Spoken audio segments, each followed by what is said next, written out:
최근에 많은 사람들에게 회자되는 화두 중에 하나가 소통이란 말입니다. 소통, 서로가 통한다는 것이죠. 막힘이 있으면 통하지 않습니다. 그렇기 때문에 소통이라고 하는 것은 서로가 막힘이 없이 통하는 것을 말하고 있어요. 이 가을이 되면은 국정감사를 합니다. 그런데 대개 국정감사를 하게 되면은 이 국회의원들이 기관장들을 불러다가 이제 질문하잖아요. 그렇게 되면 대개 우리가 이렇게 알 수 있는 것은 이렇게 막 국회의원들이 호통을 많이 칩니다. 기관장들은 땀을 뻘뻘 흘리면서 대답하잖아요.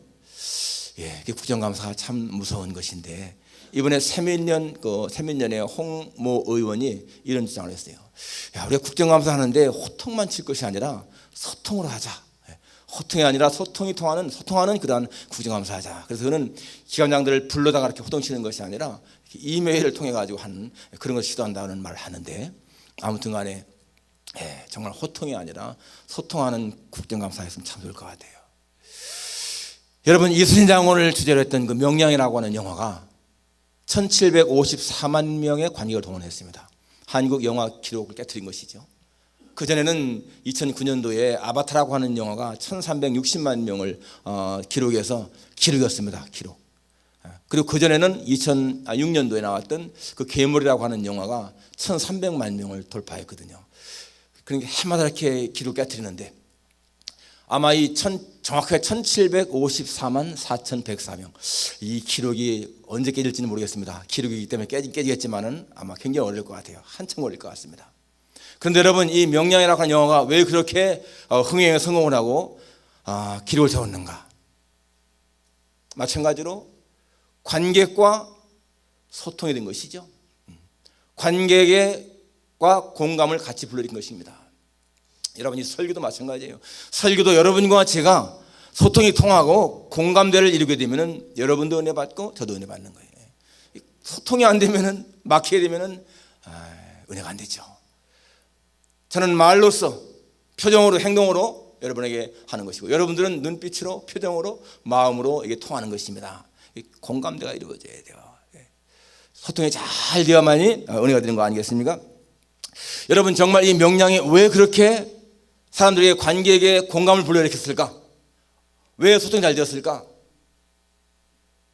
한국이 그 당시에 여러분 이 세월호 침몰 사건 때문에 얼마나 침체했습니까? 사람들의 마음이 침체됐고 거기에다가 정치 지도자들의 그 자세, 태도가 굉장하게 백성들에게, 국민들에게 실망을 주지 않았습니까?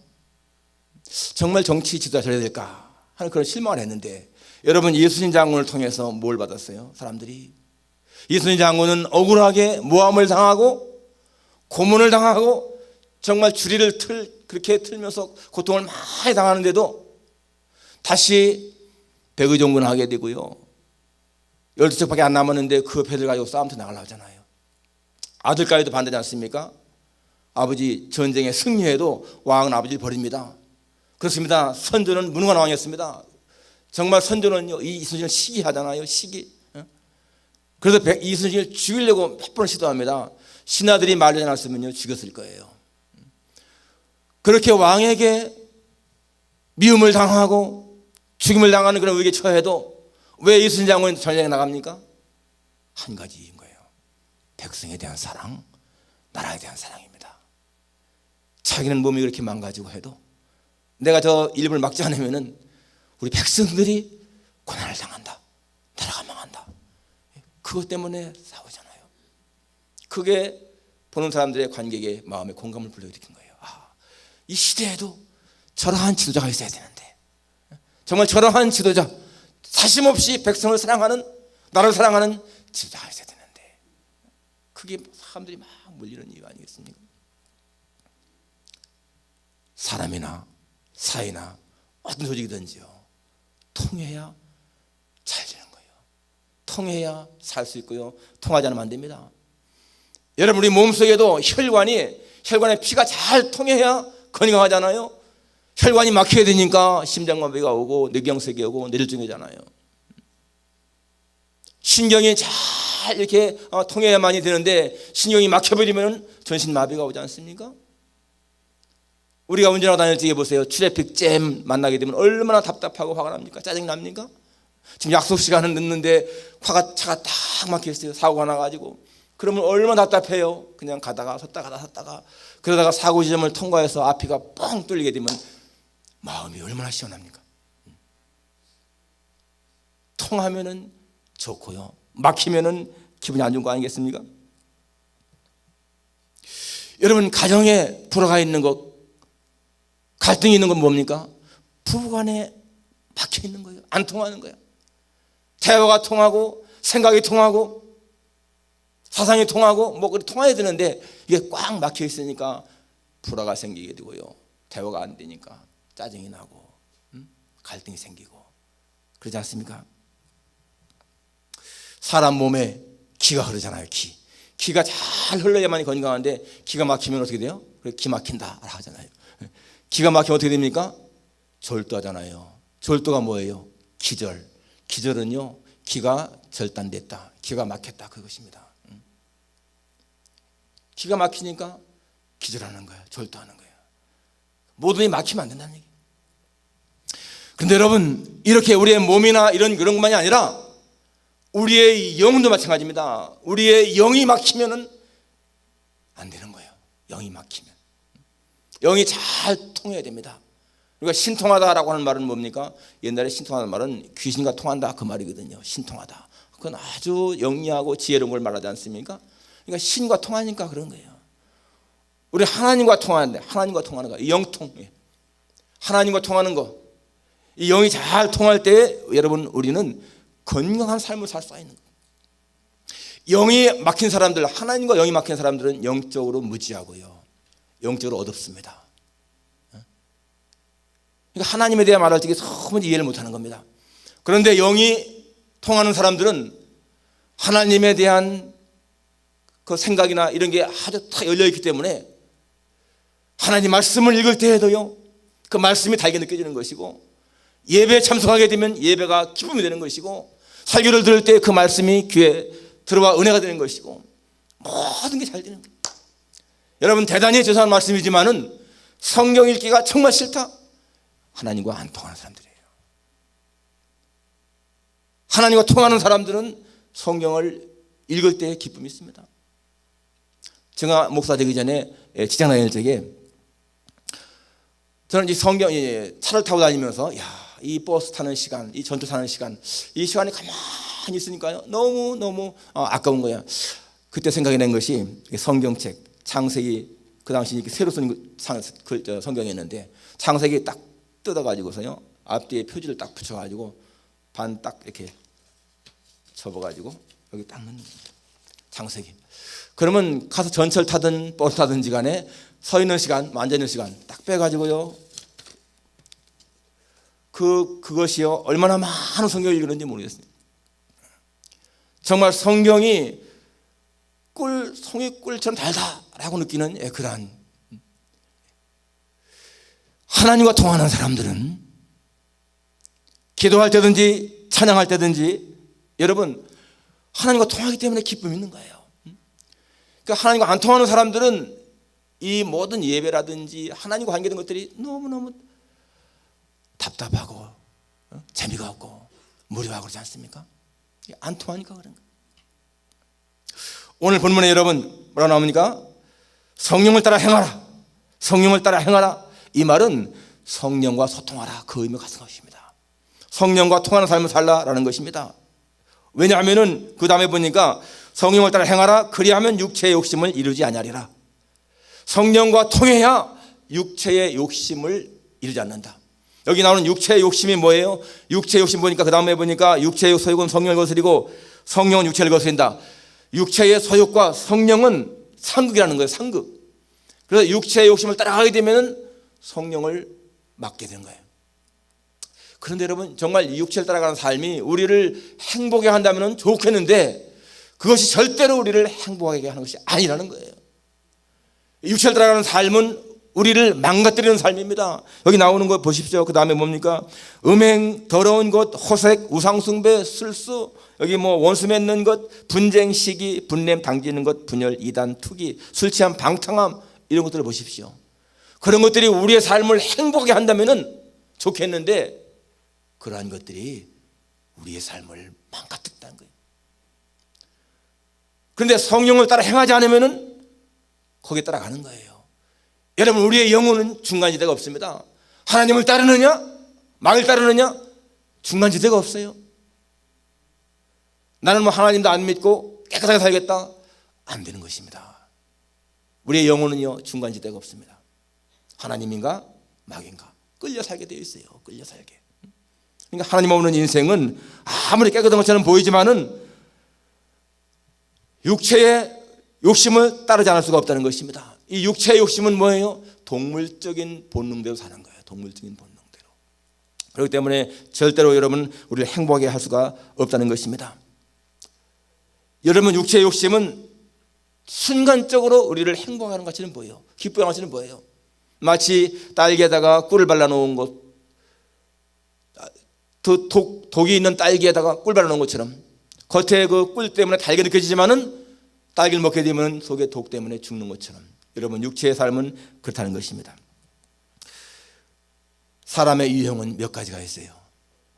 첫째는 육체가 주도적인 사람이 있습니다. 육체적으로만 사는 사람들, 먹고 마시고 그냥 뭐 즐기고 세상적인 돈 버는 것에 유행 따라가는 것에 그거에 맞추는 사람들, 육체적인 삶을 사는 사람들이죠.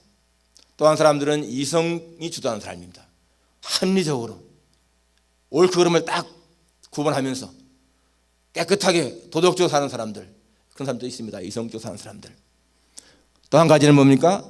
성령이 주도하는 사람들인 거예요. 성령이 주도하는 사람들. 이 성령이 주도하는 사람들 바로 그리스도인입니다. 그들에게도 육체 욕망이 있고 이성의 판단이 있지만은 그러나 그런 모든 걸 다 내려놓고 성령의 인도를 따라가는 거예요. 그것이 바로 예수 믿는 사람들의 모습인 것입니다. 정욕과 욕심은 다 십자가에 못 박고 내 뜻이 아니라 하나님의 뜻대로 사는 사람들, 그것이 성령에 주도하는 사람들이거든요. 어떤 그 큰 회사의 사장인 장로님이 있었는데 그 장로님의 딸이 대학 다니는데 한 번은 이제 와서 그러는 거예요. 아빠, 내가 교제하는 남자가 생겼어. 그러나 그 아버지가 한 말이, 예수 잘 믿니? 네, 아빠 교회 잘 다녀요. 그럼 됐다. 난 널 믿는다. 네가 선택했으니까 어른하겠니? 아빠, 그런데 그 집이 너무 가난하게 자란 사람이에요. 그 아버지 하는 말이, 야, 눈물의 빵을 먹어보지 않은 사람과는 인생을 논하지 말라고 했다. 그 고생한 사람이라면은 더 나은 거야. 여러분이라면 그렇게 할 수 있겠습니까? 내 사랑하는 딸이 누가 교제하는데 그냥 예수 잘 믿냐? 그러면 됐다. 그렇게 말할 자신 있나요? 가난하다는데 괜찮다라고 할 수 있겠나요? 쉽지 않을 것입니다. 우리는 누구든지 자식이 잘 되길 바라잖아요. 좀 잘 살길 원하는 그런 걸 바라지 않습니까? 육체가 주도하는 사람들이라면 어떻게 하겠습니까? 교제한 사람이 있다 그러면 그가 누구인가 꼬치꼬치 캐물을 거예요. 재산이 얼마나 있니? 가난하다? 안 돼. 좀 부자한테 시집가. 돈. 그게 육체를 주도하는 사람들의 모습 아니겠습니까? 그러나 성령이 주도하는 그런 삶을 사는 사람은 다른 것은 둘째다.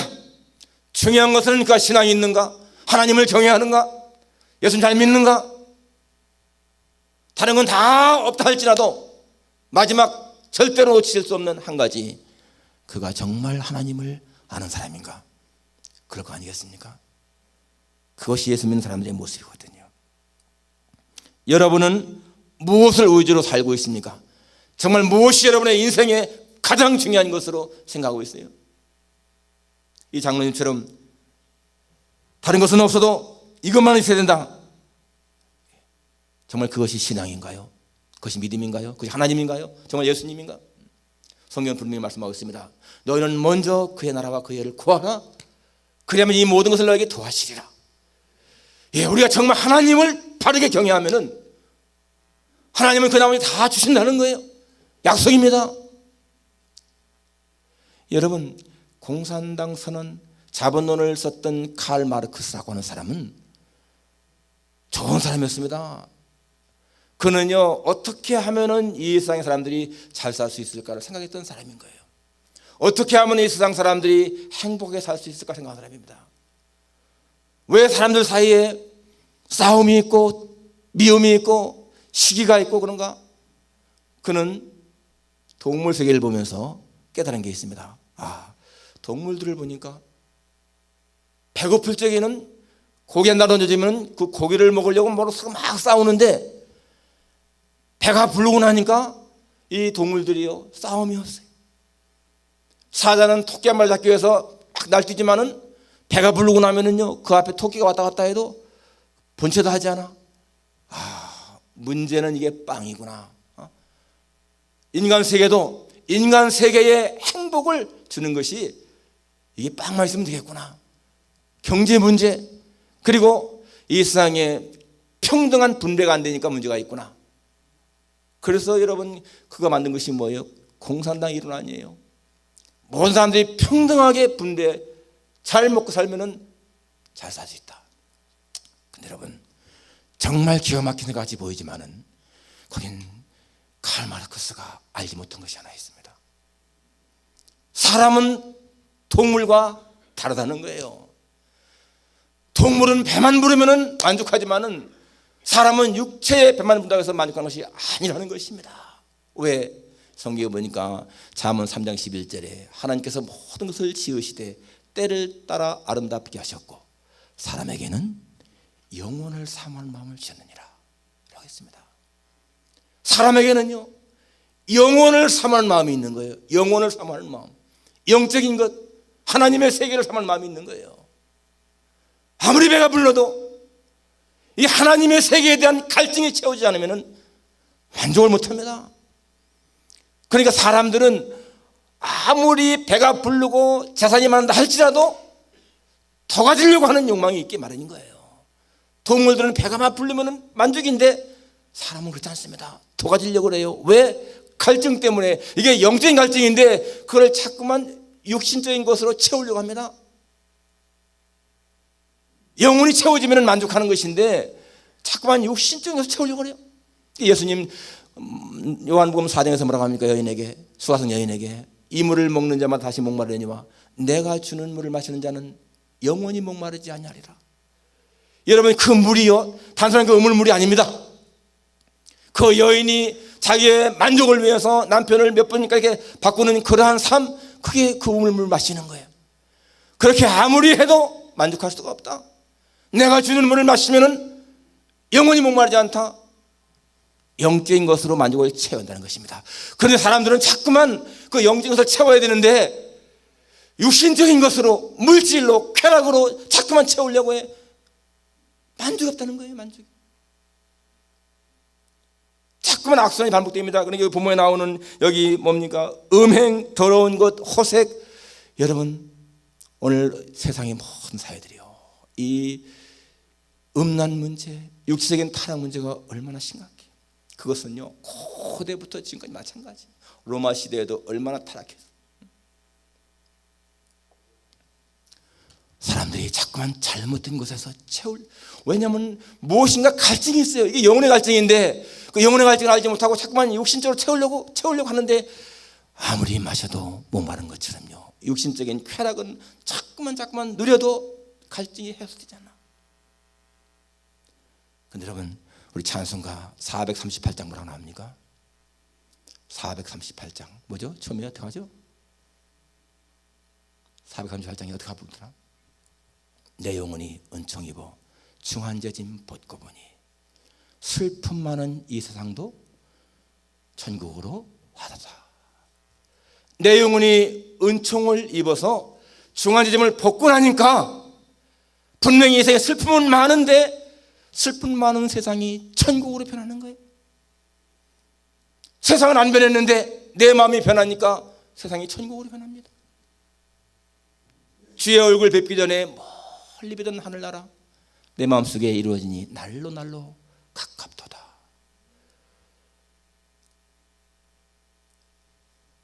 하나님의 나라가요 하나님 모를 적에는 너무나 멀게 느껴져. 그런데 내가 은혜 받게 하고 하나님을 알게 되고 하니까요 가깝게 느껴져. 높은 산이 거친 들이 초막이나 궁궐이나 내 주에서 모신 것이 그 어디나 하늘나라. 여러분, 사람들은요 큰 집, 좋은 가구, 좋은 옷 그게 만족하는 줄 아는데 하나님의 은혜 받고 나면은 그런 것이 문제가 아니에요. 초막이든지 궁궐이든지 예수님 모신 곳이요 천국이야, 천국. 왜? 영적인 만족이 있으니까 그렇습니다. 영적인 만족이 있으니까. 사람들은 웰빙 요새 웰빙 얼마나 많이 합니까? 근데 그 웰빙을 자꾸만 먹는 것에서 건강해서 찾는데, 물론 먹는 거 중요하죠. 육체 건강 중요합니다. 그러나 그것 때문에 웰빙이 되는 것이 아니에요. 내 영혼이 하나님과 통하지 않으면 아무리 잘 먹고 잘 입고 그래도 웰빙이 안 돼. 왜 성령을 따라 살라고 말합니까? 그것이 우리에게 진정한 근원적인 만족, 행복을 주기 때문에 그렇습니다. 육체의 소욕, 육체의 쾌락 만족을 주는 것 같지만은 우리를 망하게 하지 않습니까? 진정한 웰빙은요 영이 통하는 데 있어, 하나님과 통하는 데, 그것이 바로 성령을 따라 살아가는 것입니다. 성령을 따라 살아가는 것. 오늘 우리의 삶에 만족이 없다면은 육신의 문제가 절대로 아닙니다. 영의 문제인 거예요. 영이 안 통하기 때문에 그렇습니다. 여러분, 육신의 혈관도 신경도 안 통하면 막히는 것처럼 하나님과 안 통하게 되면 절대로 우리의 삶에 행복이 있을 수가 없어요. 분명히 기억해야 돼요. 잘 살기 원한다면, 행복하기 원한다면, 멋있는 삶을 살기 원한다면요 하나님과 통하는 삶을 살아야 돼요. 성령을 따라 행하라. 마음에 간직하시기를 주님으로 축원합니다. 기도하겠습니다.